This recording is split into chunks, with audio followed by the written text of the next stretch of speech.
ಮಂಗಳೂರು ವಿಶ್ವವಿದ್ಯಾಲಯ ವಿಎ ಇತ್ಯಾದಿ ಕಲಾಮಂಗಳ 4 ಘಟಕ 3 ಕಾಲ ಅಂತಕನ ದೂತರಿಗೆ ಪುರಂದರದಾಸ ಕರ್ತೃ ಕೃತಿ ಪರಿಚಯ ಕನ್ನಡ ಕೀರ್ತನ ಸಾಹಿತ್ಯದ ಪ್ರವರ್ತಕರಲ್ಲಿ ಪುರಂದರದಾಸರು ಒಬ್ಬರು. ಕನ್ನಡ ಕೀರ್ತ ಸಾಹಿತ್ಯವನ್ನು ಉತ್ತುಂಗ ಶಿಖರಕ್ಕೇರಿಸಿದ ಶ್ರೇಷ್ಠ ಕೀರ್ತನಕಾರರೆಂದರೆ ಕನಕ, ಪುರಂದರರು. ಇವರಿಬ್ಬರೂ ಕನ್ನಡ ಕೀರ್ತನ ಸಾಹಿತ್ಯದ ಅಶ್ವಿನಿ ದೇವತೆಗಳೆಂದೇ ಸುಪ್ರಸಿದ್ಧರಾದವರು. ಸಮಕಾಲೀನರಾದ ಇವರಿಬ್ಬರೂ ವ್ಯಾಸರಾಯರ ಪ್ರಿಯ ಶಿಷ್ಯರು. ಕನಕದಾಸರು ಕೀರ್ತನಕಾರರಾಗಿ ಕೀರ್ತನೆಗಳನ್ನು ರಚಿಸುವುದರ ಜೊತೆಗೆ ಕವಿಯಾಗಿ ಕೆಲ ಕಾವ್ಯಗಳನ್ನು ರಚಿಸಿದವರು. ಆದರೆ ಪುರಂದರದಾಸರು ಕೇವಲ ಕೀರ್ತನಕಾರರಾಗಿ ಅಸಂಖ್ಯಾತ ಕೀರ್ತನೆಗಳನ್ನು ರಚಿಸಿದ್ದಲ್ಲದೆ ಕೆಲ ಉಗಾಭೋಗ ಸುಳಾದಿಗಳನ್ನು ರಚಿಸಿದವರು. ಶ್ರೇಷ್ಠ ಹರಿದಾಸರಾಗಿ ಹರಿಭಕ್ತಿಯ ಹೊಳೆಯನ್ನೇ ಹರಿಸಿದವರು. 1484 ರಿಂದ 1565 ಕಾಲಾವಧಿಯಲ್ಲಿ ಜೀವಿಸಿದ್ದ ಪುರಂದರದಾಸರು ವಿಜಯನಗರ ಸಾಮ್ರಾಜ್ಯ ವೈಭವದ ಕಾಲದಲ್ಲಿದ್ದವರು. ಕೃಷ್ಣದೇವರಾಯನ ಕಾಲದ ಹಂಪೆಯ ವೈಭವವನ್ನು, ಕೃಷ್ಣದೇವರಾಯನ ನಂತರದ ಈ ವೈಭವದ ಪತನವನ್ನು ಕಣ್ಣಾರೆ ಕಂಡವರು. ಪುರಂದರದಾಸರನ್ನು ಕುರಿತಂತೆ ಉಲ್ಲೇಖವಿರುವ ಮೊದಲ ಶಾಸನ ಕ್ರಿ. ಶ. 1526 ಬಳ್ಳಾರಿ ಜಿಲ್ಲೆಯ ಕಮಲಾಪುರ ತಾಮ್ರಶಾಸನದಲ್ಲಿ ಕೃಷ್ಣದೇವರಾಯರ ಪುರಂದರದಾಸರಿಗೆ ಬೆಟ್ಟಕೊಂಡ ಗ್ರಾಮವನ್ನು ವ್ಯಾಸಸಮುದ್ರ ಎಂಬ ಹೆಸರಿನಲ್ಲಿ ಏಕಭೋಗದತ್ತಿಯನ್ನಾಗಿ ನೀಡಿದ ಉಲ್ಲೇಖವಿದೆ. ಈ ಗ್ರಾಮವನ್ನು ವ್ಯಾಸರಾಯರು 308 ಜನವರಿ ವಿದ್ವಾಂಸರಿಗೆ ವೃತ್ತಿಗಳನ್ನಾಗಿ ವಿದ್ಯಾದಾನವಾಗಿ ಹಂಚಿಕೊಟ್ಟ ವಿಚಾರವಿದೆ. ಹೀಗೆ ದತ್ತಿ ಪಡೆದ ವಿದ್ವಾಂಸರಲ್ಲಿ ಪುರಂದರದಾಸರ 3 ಮಕ್ಕಳು ಪ್ರಮುಖರು. ಅವರೆಂದರೆ ಲಕ್ಷಣದಾಸ, ಹೇಬಣದಾಸ ಮತ್ತು ಮಧ್ವಪದಾಸ. ಅಪ್ರತಿಮ ಕೀರ್ತನಕಾರರೆಂದರೆ ಪುರಂದರದಾಸರು. ಕನ್ನಡದಲ್ಲಿ ಕೀರ್ತನ ಸಾಹಿತ್ಯಕ್ಕೆ ಒಂದು ಭದ್ರವಾದ ಬುನಾದಿಯನ್ನು ಒದಗಿಸಿಕೊಟ್ಟವರಲ್ಲಿ ಪುರಂದರದಾಸರು ಅಗ್ರಗಣ್ಯರು. ಅಂತೆಯೇ ತಮ್ಮ ಗುರು ವ್ಯಾಸರಾಯರಿಂದಲೇ ದಾಸರೆಂದರೆ ಪುರಂದರದಾಸರಯ್ಯ ಎಂದು ಕೈವಾರಿಸಿಕೊಂಡ ವ್ಯಕ್ತಿತ್ವ ಪುರಂದರದಾಸರದು. ಪುರಂದರದಾಸರದು ಆಗರ್ಭ ಚಿನಿವಾರ, ಬಂಗಾರ ವ್ಯಾಪಾರದ ಮನೆತನ. ಕ್ರಿ. ಶ. ಸು. 1484 ರಲ್ಲಿ ಜನಿಸಿದ ಪುರಂದರದಾಸರು ಮಹಾರಾಷ್ಟ್ರದ ಪುರಂದರಗಡದವರು. ಅವರ ತಂದೆ ವರದಪ್ಪ ನಾಯಕ, ತಾಯಿ ಲಕ್ಷ್ಮೀಬಾಯಿ, ಹೆಂಡತಿ ಸರಸ್ವತಿ.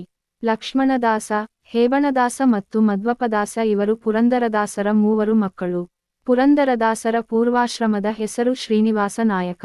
ಮಹಾಜಿಪುಣಾಗ್ರೇಸರನಾಗಿದ್ದ ಶ್ರೀನಿವಾಸ ನಾಯಕನ ಈ ಜಿಪುಣಾಗ್ರೇಸರತನಕ್ಕೆ ಅವರ ಹೆಂಡತಿ ಸರಸ್ವತಿಯ ಮೂಗುತಿಯ ಪ್ರಸಂಗ, ಅನನ್ಯ ದೈವಭಕ್ತಿ ಹಾಗೂ ದಾನಸ್ವಭಾವಗಳು ಕಡಿವಾಣವನ್ನು ಹಾಕಿ ವೈರಾಗ್ಯಕ್ಕೆ ಕಾರಣವಾಗುತ್ತವೆ, ಅವರನ್ನು ವೈರಾಗ್ಯಕ್ಕೆ ತಿರುಗಿಸುತ್ತವೆ. ಅವರ ಜೀವನಕ್ಕೆ ವಿಶೇಷ ತಿರುವನ್ನು ತಂದುಕೊಡುತ್ತವೆ. ಇದರಿಂದ ಪುರಂದರದಾಸರು ಲೌಕಿಕ ಜೀವನದಿಂದ ಆಧ್ಯಾತ್ಮಿಕ ಜೀವನಕ್ಕೆ ಪಾದಾರ್ಪಣೆ ಮಾಡುವಂತಾಯಿತು.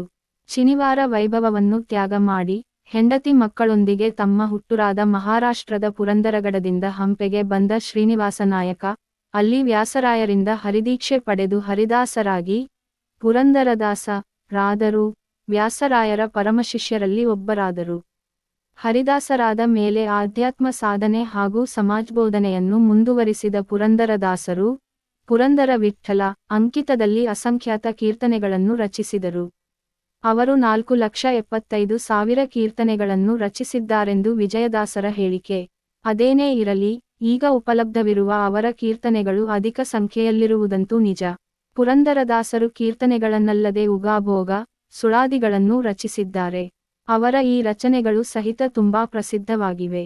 ಪುರಂದರದಾಸರ ಕೀರ್ತನೆಗಳ ವಸ್ತುವೈಶಿಷ್ಟ್ಯ: ಅನುಪಮವಾದ ಹರಿಭಕ್ತಿ, ಹರಿಗುರು ಸ್ಮರಣೆ, ಹರಿಸ್ತುತಿ, ಹರಿಪಾರಮ್ಯ, ಮಾನವ ಜನ್ಮದ ಶ್ರೇಷ್ಠತೆ, ಅಂತರಂಗದ ಅರಿವು, ಅಂತರಂಗ ಬಹಿರಂಗ ಶುದ್ಧಿ, ಮೋಕ್ಷ ಪ್ರಾಪ್ತಿ, ಸ್ತ್ರೀ ಸಹಾನುಭೂತಿ, ನೀತಿಬೋಧನೆ, ಸಮಾಜ ವಿಮರ್ಶೆ, ಕೃಷ್ಣಲೀಲೆ ಈ ಮುಂತಾದವು ಪುರಂದರದಾಸರ ಕೀರ್ತನೆಗಳ ಪ್ರಮುಖ ವಸ್ತುವೈಶಿಷ್ಟ್ಯಗಳಾಗಿವೆ. ತಿರುಳು ಅಂತಕನ ದೂತರಿಗೆ ಪುರಂದರದಾಸರ ಪ್ರಮುಖ ಕೀರ್ತನೆಗಳಲ್ಲಿ ಒಂದು. ಸಾವಿನ ಅನಿವಾರ್ಯತೆಯ ಮೂಲಕ ಮನುಷ್ಯರಲ್ಲಿ ಪರಮಾತ್ಮನ ಭಕ್ತಿಯನ್ನು ಹುಟ್ಟಿಸಲು ಪ್ರಯತ್ನಿಸುವುದು ಈ ಕೀರ್ತನೆಯ ಮೂಲ ಆಶಯ. ತಿರುಳು ಮಾನವ ಜೀವನವೆನ್ನುವುದು ನಶ್ವರ. ಇಂತಹ ನಶ್ವರ ಜೀವನದಲ್ಲಿ ಇಂದ್ರಿಯ ಸುಖಕ್ಕೆ ದಾಸರಾಗಿ ಬದುಕುವುದಕ್ಕಿಂತ ಪರಮಾತ್ಮನ ಅನುಗ್ರಹ ಪಡೆದು ಮೋಕ್ಷವನ್ನು ಸಾಧಿಸಿ ಆನಂದವನ್ನು ಪಡೆಯಬೇಕೆಂಬುದು ಇಲ್ಲಿನ ಮುಖ್ಯ ವಿಷಯ. ನಶ್ವರವಾದ ಈ ಬದುಕಿನ ವಿಷಯ ಸುಖಗಳೆಲ್ಲ ನಶ್ವರವಾದವುಗಳೇ. ನಶ್ವರ ವಿಷಯ ಸುಖ ಅಥವಾ ಇಂದ್ರಿಯ ಸುಖಗಳು ನಮ್ಮನ್ನು ಯಮದೂತದಿಂದ ಬಿಡಿಸಲಾರವು. ಸಾಯುವ ಕಾಲಕ್ಕೆ ಯಮನ ದೂತರು ಬಂದು ಯಾವುದೇ ಕನಿಕರವಿಲ್ಲದೆ ನಮ್ಮನ್ನು ನರಕಕ್ಕೆ ಕೊಂಡೊಯ್ಯುತ್ತಾರೆ. ಆದ್ದರಿಂದ ಜೀವನದ ಸುಖ ದುಃಖಗಳನ್ನು ಬದಿಗಿಟ್ಟು ಪರಮಾತ್ಮನ ಧ್ಯಾನವನ್ನು ಮಾಡಿದರೆ ಸಾಕ್ಷಾತ್ಕಾರ ಅಥವಾ ಮೋಕ್ಷ ನಮ್ಮದಾಗುತ್ತದೆ ಎನ್ನುತ್ತಾರೆ ಪುರಂದರದಾಸರು. ಸರಳನುವಾದ ಮನವೇ, ಅಂತಕನ ದೂತರಿಗೆ ಕಿಂಚಿತ್ತು ದಯವಿಲ್ಲ. ಆದ್ದರಿಂದ ಚಿಂತೆಯನ್ನು ಬಿಟ್ಟು ಶ್ರೀಹರಿಯ ನೆನೆ. 1. ಹಗಲು ರಾತ್ರಿಯೆನ್ನದೆ ವಿಷಯಲಂಪಟನಾಗಿ ಇಂದ್ರಿಯಾಸಕ್ತನಾಗಿ ಸವಿಯಾದ ಊಟಗಳನ್ನು ಉಂಡು ಭ್ರಮಿಸಬೇಡ. ಅವನನ್ನು ಕೊಂದು ಇವನನ್ನು ಕೊಂದು ಹಣವನ್ನು ಗಳಿಸುವರೆ. ಆದರೆ ಯಮನ ದೂತರು ಬರುವ ಹೊತ್ತನ್ನು ನೀನು ಅರಿಯಲಾರೆ. 2. ಜೀವಾತ್ಮ, ಮೊನ್ನೆ ಮದುವೆಯಾದೆನು. ಹಾಲು ಕರೆಯುವ ಒಂದೆರಡು ಎಮ್ಮೆಗಳನ್ನು ನಿನ್ನೆ ಕೊಂಡೆನು. ಕ್ಷೇತ್ರ ಫಲ ಬರುವುದು. ನನಗೆ ಹೊನ್ನು ಹಣವುಂಟು. ನಾನು ಸಾಯಲಾರೆನು ಎಂದರೆ ಮೃತ್ಯು ಬೆನ್ನ ಬಿಡುವಳೆ. ಎಲ್ಲವೂ ವ್ಯರ್ಥ. 3. ಹೊಸ ಮನೆಯನ್ನು ಕಟ್ಟಿದೆನು. ಮನೆಯಲ್ಲಿ ಗೃಹಶಾಂತಿಯಿದೆ. ಹೆಂಡತಿ ಬಸುರಿಯಿದ್ದಾಳೆ. ನಾಳೆ ಮಗನ ಮದುವೆ ಇದೆ. ಬದುಕು ಹಸನಾಗಿ ಇದೆ. ಆದ್ದರಿಂದ ನಾನು ಸಾಯಲಾರೆನೆಂದರೆ ಯಮನವರು ಕುಸುರಿದರಿಯದೆ ಬಿಡಲಾರರು. 4. ಪುತ್ರ ಹುಟ್ಟಿದ ದಿವಸ ಹಾಲು ಊಟದ ಹಬ್ಬ. ನಾಳೆ ಮತ್ತೊಬ್ಬ ಮಗನ ಉಪನಯನ. ಪ್ರೀತಿಯ ಬದುಕು ಇದೆ. ನಾನು ಸಾಯಲಾರೆನು ಎಂದರೆ ಮೃತ್ಯು ಹೆಡತಲೆಯಲ್ಲಿ ನುಗ್ಗುವುದನ್ನು ನೀನು ಅರಿಯಲಾರೆ. ಲಂಬಗೆರೆ. 5. ಮಾಡಿದ ಅಡಿಗೆಯನ್ನು ಉಣ್ಣಲಿಲ್ಲ. ಇಷ್ಟ ದರ್ಶನ ಮಾಡಲಿಲ್ಲ. ಕೊಟ್ಟ ಸಾಲವನ್ನು ಕೇಳುವ ಹೊತ್ತನ್ನು ನೀನು ಅರಿಯಲಾರೆ. ಕಟ್ಲೆ ತುಂಬಿದ ಮೇಲೆ ಕ್ಷಣ ಮಾತ್ರ ಇರಲಿಲ್ಲ. ಅಷ್ಟರೊಳು ಪುರಂದರ ವಿಠಲನೆನ್ನು ಮನವೇ. 8 ಅಂಕದ ಪ್ರಶ್ನೋತ್ತರಗಳು. ಪ್ರಶ್ನೆ 1. ಮನುಷ್ಯನ ಜೀವನ ಹೇಗಿರಬೇಕೆಂದು ಪುರಂದರದಾಸರು ತಿಳಿಸುತ್ತಾರೆ. ಅಥವಾ ಪ್ರಶ್ನೆ 3. ಲೌಕಿಕ ಮತ್ತು ಆಧ್ಯಾತ್ಮಿಕ ಜೀವನ ನಡೆಸುವ ಬಗೆಯನ್ನು ವಿವರಿಸಿ. ಉತ್ತರ. ಅಂತಕನ ದೂತರಿಗೆ ಪುರಂದರದಾಸರ ಪ್ರಮುಖ ಕೀರ್ತನೆಗಳಲ್ಲಿ ಒಂದು. ಬದುಕು ಶಾಶ್ವತವಲ್ಲ, ಅನಿಶ್ಚಿತವಾದುದು. ಯಮದೂತರು ಯಾವಾಗ ಬಂದು ನಮ್ಮನ್ನು ಎಳೆದೊಯ್ಯುತ್ತಾರೋ ತಿಳಿಯದು. ಆದ್ದರಿಂದ ಶಾಶ್ವತನಾದ ಪುರಂದರ ವಿಠಲನನ್ನು ನಂಬಿ ಜೀವನ ಸಾರ್ಥಕ್ಯ ಮಾಡಿಕೊಳ್ಳಬೇಕೆಂದು ಆಧ್ಯಾತ್ಮದ ಮಹತಿಯನ್ನು ಎತ್ತಿಹಿಡಿಯುವುದು ಈ ಕೀರ್ತನೆಯ ಮೂಲ ಆಶಯ. ತಿರುಳು. ಯಮನ ದೂತರಿಗೆ ಕಿಂಚಿತ್ತು ದಯವಿಲ್ಲ. ಆದ್ದರಿಂದ ಈ ಲೌಕಿಕದ ಚಿಂತೆಯನ್ನು ಬಿಟ್ಟು ಶ್ರೀಹರಿಯನ್ನು ನೆನೆಯಬೇಕು. ಹಗಲು ರಾತ್ರಿಯೆನ್ನದೆ ವಿಷಯಲಂಪಟನಾಗಿ ಇಂದ್ರಿಯಾಸಕ್ತನಾಗಿ ಸವಿಯಾದ ಊಟಗಳನ್ನು ಉಂಡು ಭ್ರಮಿಸಬೇಡ. ಅವರಿವರನ್ನು ಕೊಂದು ಹಣವನ್ನು ಗಳಿಸುವುದು ತರವಲ್ಲ, ನ್ಯಾಯವಲ್ಲ. ಹಾಗೆ ಗಳಿಸಿದ ಮಾತ್ರಕ್ಕೆ ನಾವೇನು ಈ ಲೌಕಿಕ ಜೀವನಸದಲ್ಲಿ ಶಾಶ್ವತವಾಗಿ ಉಳಿಯುವವರೂ ಅಲ್ಲ. ಏಕೆಂದರೆ ಯಮನ ದೂತರು ಬರುವ ಹೊತ್ತು ನಾವರಿಯಲಾರೆವು. ಅವರು ಈಗೆಂದರೆ ಈಗಲೇ ಬಂದು ಎಳೆದೊಯ್ಯಬಹುದು. ಜೀವನ ಅಷ್ಟು ಅನಿಶ್ಚಿತವಾಗಿದೆ. ಆದ್ದರಿಂದ ಶ್ರೀಹರಿಯನ್ನು ನಂಬಿ ಆಧ್ಯಾತ್ಮ ಸಿದ್ಧಿಯನ್ನು ಪಡೆಯುವುದೇ ನಿಜವಾದ ಜೀವನ. ಇದನ್ನೆಲ್ಲ ಬಿಟ್ಟು ಮೊನ್ನೆ ಮದುವೆಯಾದೆನು. ಹಾಲು ಕರೆಯುವ ಒಂದೆರಡು ಎಮ್ಮೆಗಳನ್ನು ನಿನ್ನೆ ಕೊಂಡೆನು. ಕ್ಷೇತ್ರ ಫಲ ಬರುವುದಿದೆ. ನನಗೆ ಹೊನ್ನು ಹಣವುಂಟು. ನಾನು ಸಾಯಲಾರೆನು ಎಂದರೆ ಮೃತ್ಯು ಬೆನ್ನನ್ನು ಬಿಡಲಾರಳು. ಈ ಜೀವನದಲ್ಲಿ ಈ ಮದುವೆ, ಈ ಎಮ್ಮೆ, ಈ ಕ್ಷೇತ್ರ ಫಲ, ಈ ಹೊನ್ನು, ಈ ಹಣ ಯಾವುದೂ ಸ್ಥಿರವಲ್ಲ. ಇದೆಲ್ಲವೂ ವ್ಯರ್ಥವಾದುದು. ಹೊಸ ಮನೆಯನ್ನು ಕಟ್ಟಿದೆನು. ಮನೆಯಲ್ಲಿ ಗೃಹಶಾಂತಿಯಿದೆ. ಹೆಂಡತಿ ಬಸುರಿಯಿದ್ದಾಳೆ. ನಾಳೆ ಮಗನ ಮದುವೆ ಇದೆ. ಬದುಕು ಹಸನಾಗಿ ಇದೆ. ಆದ್ದರಿಂದ ನಾನು ಸಾಯಲಾರೆನೆಂದರೆ ಯಮನವರು ಕುಸುರಿದರಿಯದೆ ಬಿಡಲಾರರು. ಪುತ್ರ ಹುಟ್ಟಿದ ದಿನ ಹಾಲು ಊಟದ ಹಬ್ಬ. ನಾಳೆ ಮತ್ತೊಬ್ಬ ಮಗನ ಉಪನಯನ. ಪ್ರೀತಿಯ ಬದುಕು ಇದೆ. ನಾನು ಸಾಯಲಾರೆನು ಎಂದರೆ ಮೃತ್ಯು ಹೆಡತಲೆಯಲ್ಲಿ ನುಗ್ಗುವುದನ್ನು ಬಿಡಲಾರ. ಎಂದರೆ ಸಾವು ಯಾವಾಗ ಬಂದು ನುಗ್ಗುತ್ತದೆ ಎಂಬುದನ್ನು ನಾವು ಅರಿಯಲಾರೆವು. ಮಾಡಿದ ಅಡಿಗೆಯನ್ನು ಉಣ್ಣದೆ ಇಷ್ಟ ದರ್ಶನ ಮಾಡದೆ ಸಾಯುತ್ತೇವೆ. ಕೊಟ್ಟ ಸಾಲವನ್ನು ಕೇಳುವ ಹೊತ್ತನ್ನು ನಾವು ಅರಿಯಲಾರೆವು. ಏಕೆಂದರೆ ಕೊಟ್ಟ ಸಾಲವನ್ನು ಕೇಳುವ ಮುನ್ನವೇ ಸಾವು ಬಂದು ನಮ್ಮನ್ನು ಅಮರಬಹುದು. ಕಟ್ಲೆ ತುಂಬಿದ ಮೇಲೆ, ನಮ್ಮ ಅವಧಿ ತೀರಿದ ಮೇಲೆ ಕ್ಷಣ ಮಾತ್ರವೂ ನಾವಿಲ್ಲಿ ಇರಲಾರೆವು. ಆದ್ದರಿಂದ ಅಷ್ಟರೊಳು ಅಥವಾ ಸಾವು ಬಂದು ನಮ್ಮನ್ನು ಅಮಕುವುದರೊಳಗೆ ಪುರಂದರ ವಿಠಲನನ್ನು ಸ್ಮರಿಸಿ ಮುಕ್ತಿ ಪಡೆಯಬೇಕು. ತನ್ಮೂಲಕ ಜೀವನ ಸಾರ್ಥಕ್ಯ ಕಂಡುಕೊಳ್ಳಬೇಕು ಎಂದು ಬಹುಮಾರ್ಮಿಕವಾಗಿ ಹೇಳುತ್ತಾರೆ ಪುರಂದರದಾಸರು. 6 ಅಂಕದ ಪ್ರಶ್ನೋತ್ತರಗಳು. ಪ್ರಶ್ನೆ 2. ಅಂತಕನ ದೂತರಿಗೆ ಕಿಂಚಿತ್ತು ದಯವಿಲ್ಲ. ಕೀರ್ತನೆಯ ಸಾರಾಂಶವನ್ನು ಸಂಕ್ಷಿಪ್ತವಾಗಿ ವಿವರಿಸಿ. ಉತ್ತರ. ಅಂತಕನ ದೂತರಿಗೆ ಪುರಂದರದಾಸರ ಪ್ರಮುಖ ಕೀರ್ತನೆಗಳಲ್ಲಿ ಒಂದು. ಬದುಕು ಶಾಶ್ವತವಲ್ಲ, ಅನಿಶ್ಚಿತವಾದುದು. ಯಮದೂತರು ಯಾವಾಗ ಬಂದು ನಮ್ಮನ್ನು ಎಳೆದೊಯ್ಯುತ್ತಾರೋ ತಿಳಿಯದು. ಆದ್ದರಿಂದ ಅಶಾಶ್ವತವಾದ ಈ ಜೀವನವನ್ನು ಅಥವಾ ಈ ಲೌಕಿಕವನ್ನು ನೆಚ್ಚಿ ಕೆಡದೆ ಶಾಶ್ವತನಾದ ಪುರಂದರ ವಿಠಲನನ್ನು ನಂಬಿ ಜೀವನ ಸಾರ್ಥಕ್ಯ ಮಾಡಿಕೊಳ್ಳಬೇಕೆಂದು ಆಧ್ಯಾತ್ಮದ ಮಹತಿಯನ್ನು ಎತ್ತಿಹಿಡಿಯುತ್ತದೆ ಈ ಕೀರ್ತನೆ. ಯಮನ ದೂತರಿಗೆ ಕಿಂಚಿತ್ತು ದಯವಿಲ್ಲ. ಆದ್ದರಿಂದ ಈ ಲೌಕಿಕದ ಚಿಂತೆಯನ್ನು ಬಿಟ್ಟು ಶ್ರೀಹರಿಯನ್ನು ನೆನೆಯಬೇಕು. ಅದನ್ನು ಬಿಟ್ಟು ನನಗೆ ಮದುವೆಯಾಗಿದೆ, ಹೆಂಡತಿದ್ದಾಳೆ, ಮಕ್ಕಳಿದ್ದಾರೆ, ಮನೆಯಲ್ಲಿ ಶುಭಕಾರ್ಯವಿದೆ, ಸಾಕಷ್ಟು ಹೊನ್ನು ಸಂಪತ್ತು ಇದೆ ಎಂದರೆ ಯಮದೂತರೇನು ನಮ್ಮನ್ನು ಬಿಟ್ಟು ಹೋಗುವುದಿಲ್ಲ. ಆದ್ದರಿಂದ ಈ ಅಶಾಶ್ವತವಾದ ಜೀವನವನ್ನು ನಂಬಿ ಕೆಡದೆ ಶಾಶ್ವತನಾದ ಶ್ರೀಹರಿಯನ್ನು ನಂಬಿ ಮುಕ್ತಿಯನ್ನು ಪಡೆಯುವುದರ ಮೂಲಕ ಜೀವನವನ್ನು ಸಾರ್ಥಕ ಮಾಡಿಕೊಳ್ಳಬೇಕೆನ್ನುತ್ತಾರೆ ಪುರಂದರದಾಸರು. ಈ ಭಾವಸ್ವಾರಸ್ಯ 1. ದಿನ ರಾತ್ರಿ ಎನ್ನದೆ ವಿಷಯಲಂಪಟನಾಗಿ ಸವಿಯೂಟಗಳನ್ನುಂಡು ಭ್ರಮಿಸಬೇಡ. ಅವನ ಹೊಂದಿವನ ಕೊಂದರ್ಥವನ್ನು ಗಳಿಸುವರೆ ಜವನ ದೂತರು ಬರುವ ಹೊತ್ತ ನೀನರಿಯೇ. ಭಾವಸ್ವಾರಸ್ಯ ಲೌಕಿಕ ಜೀವನದ ಆಸೆಯನ್ನು ತ್ಯಜಿಸಿ ಶ್ರೀಹರಿಯನ್ನು ನಂಬಿ ಜೀವನ ಸಾರ್ಥಕ್ಯ ಮಾಡಿಕೊಳ್ಳಬೇಕೆನ್ನುವುದು ಈ ನುಡಿಯ ಭಾವಸ್ವಾರಸ್ಯ. ಹಗಲಿರುಳೆನ್ನದೆ ಇಂದ್ರಿಯ ಸುಖಕ್ಕೆ ಮರುಳಾಗಿ ಅವರಿವರನ್ನು ಕೊಂಡು ಹಣ ಗಳಿಸಿದ ಮಾತ್ರಕ್ಕೆ ಜೀವನ ಸಾರ್ಥಕ್ಯವಲ್ಲ. ಇದೆಲ್ಲ ವ್ಯರ್ಥ. ಇಂದ್ರಿಯ ಸುಖಕ್ಕೆ ಮರುಳಾಗಿ ಹಣ ಗಳಿಸಿದರೂ ಸಾವು ಮಾತ್ರ ತಪ್ಪದು.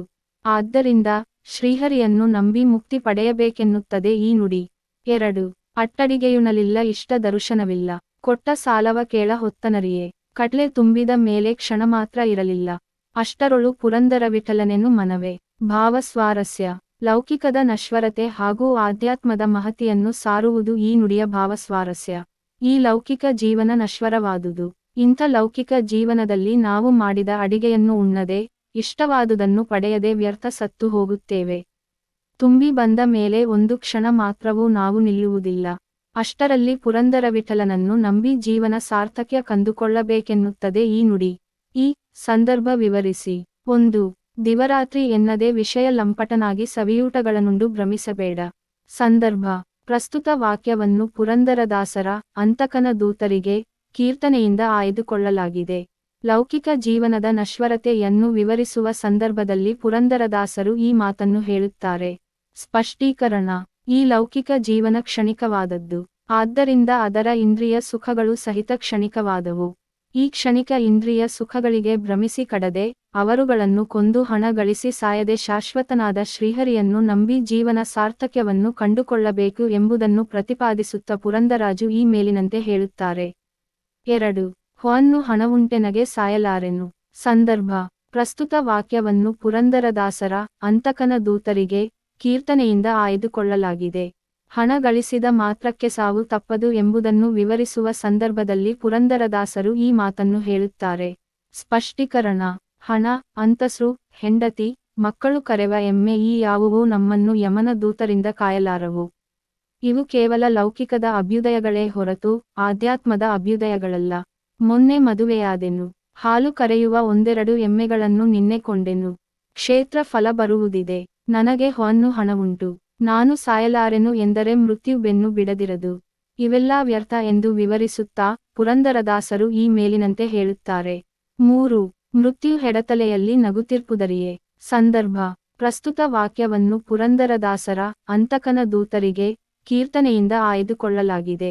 ಬದುಕು ಎಷ್ಟೇ ಸೌಖ್ಯದ್ದಾದರೂ ಸಾವು ಮಾತ್ರ ತಪ್ಪದು ಎಂಬುದನ್ನು ವಿವರಿಸುವ ಸಂದರ್ಭದಲ್ಲಿ ಪುರಂದರದಾಸರು ಈ ಮಾತನ್ನು ಹೇಳುತ್ತಾರೆ. ಸ್ಪಷ್ಟೀಕರಣ ನಾವು ಏನೇ ಸಂಪಾದಿಸಿದರೂ ಸಾವು ಮಾತ್ರ ಖಚಿತ.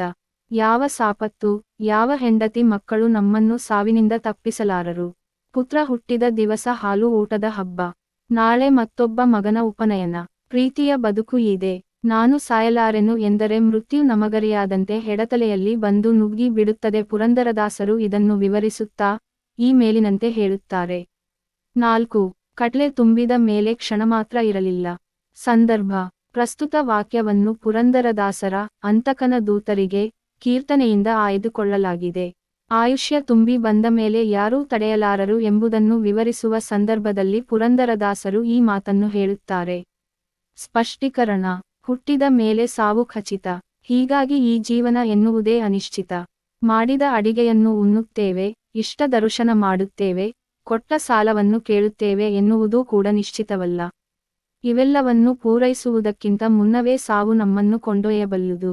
ಆದ್ದರಿಂದ ಅಷ್ಟರಲ್ಲಿ ಪುರಂದರ ವಿಠಲನನ್ನು ನೆನೆದು ಜೀವನ ಸಾರ್ಥಕ ಮಾಡಿಕೊಳ್ಳಬೇಕೆಂದು ವಿವರಿಸುತ್ತಾ ಪುರಂದರದಾಸರು ಈ ಮೇಲಿನಂತೆ ಹೇಳುತ್ತಾರೆ. 5. ನಿನ್ನೆ ಕೊಂಡೆನು ಕ್ಷೇತ್ರ ಫಲವು ಬಹುದು. ಸಂದರ್ಭ ಪ್ರಸ್ತುತ ವಾಕ್ಯವನ್ನು ಪುರಂದರದಾಸರ ಅಂತಕನ ದೂತರಿಗೆ ಕೀರ್ತನೆಯಿಂದ ಆಯ್ದುಕೊಳ್ಳಲಾಗಿದೆ. ಸಾವು ಖಚಿತ ಎಂಬುದನ್ನು ವಿವರಿಸುವ ಸಂದರ್ಭದಲ್ಲಿ ಪುರಂದರದಾಸರು ಈ ಮಾತನ್ನು ಹೇಳುತ್ತಾರೆ. ಸ್ಪಷ್ಟೀಕರಣ ಯಾವ ಸಂಪತ್ತು, ಯಾರು ನಮ್ಮನ್ನು ಸಾವಿನಿಂದ ಬದುಕಿಸಲಾರರು. ಮೊನ್ನೆ ಮದುವೆಯಾದೆನು. ಹಾಲು ಕರೆಯುವ ಒಂದೆರಡು ಎಮ್ಮೆಗಳನ್ನು ನಿನ್ನೆ ಕೊಂಡೆನು. ಕ್ಷೇತ್ರ ಫಲ ಬರುವುದಿದೆ. ನನಗೆ ಹೊನ್ನು ಹಣವುಂಟು. ನಾನು ಸಾಯಲಾರೆನು ಎಂದರೆ ಮೃತ್ಯು ಬೆನ್ನ ಬಿಡಲಾರದು.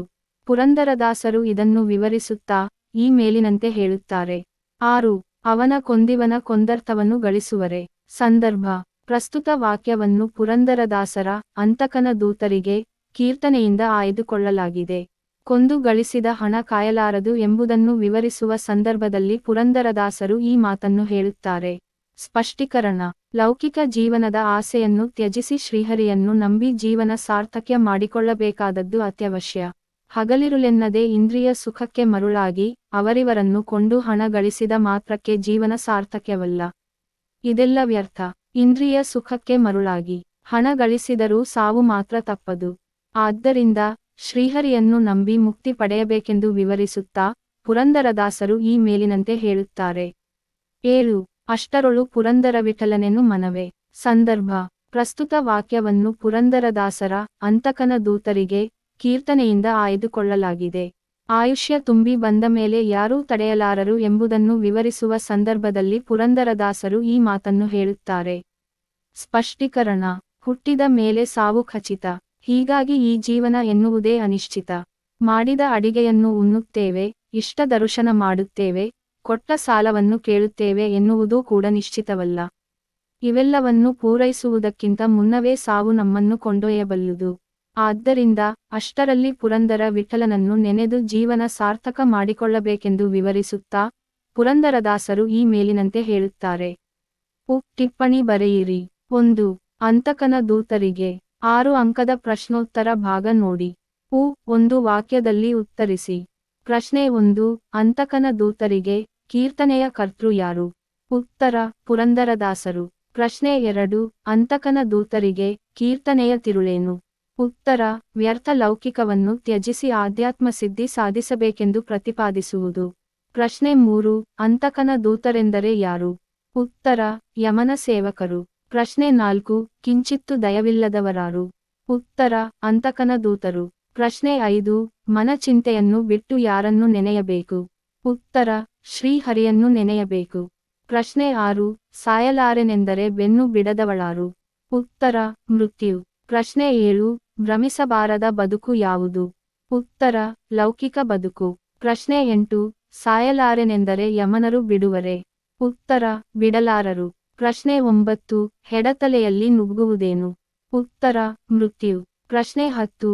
ಸಾವು ಬರುವುದರೊಳಗೆ ಮನ ಯಾರನ್ನು ನೆನೆಯಬೇಕು? ಉತ್ತರ: ಶ್ರೀಹರಿಯನ್ನು ನೆನೆಯಬೇಕು.